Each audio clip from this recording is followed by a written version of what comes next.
पी लिया कोला कैंडी, अब करेंगे गांजे वाली बात।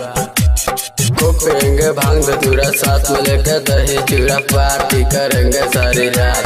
अरे प्यार डीजे में गाओ, डीजे में दूर हटाओ डैडी सड़ी, बहुत पी लिया कोला कैंडी, अब करेंगे गांजे वाली बात।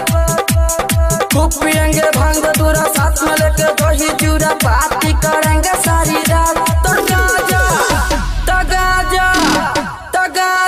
दिल्ली से लाएंगे, सावन भर सबको पिलाएंगे।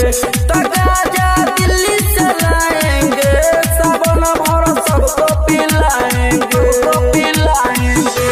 बोली बोली बाबा बैद्यनाथ की। दिल्ली से लाएंगे, सावन भर सबको पिलाएंगे।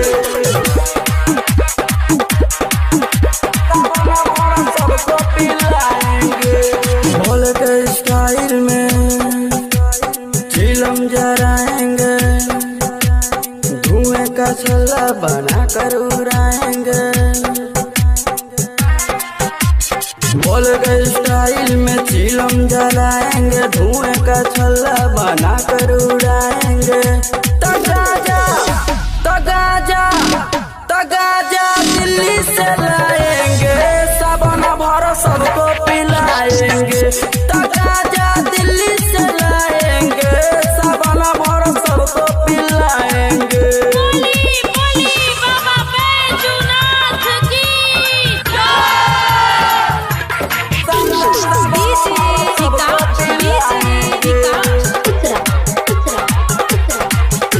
तगाजा दिल्ली से लाएंगे, सावन भर सबको पिलाएंगे।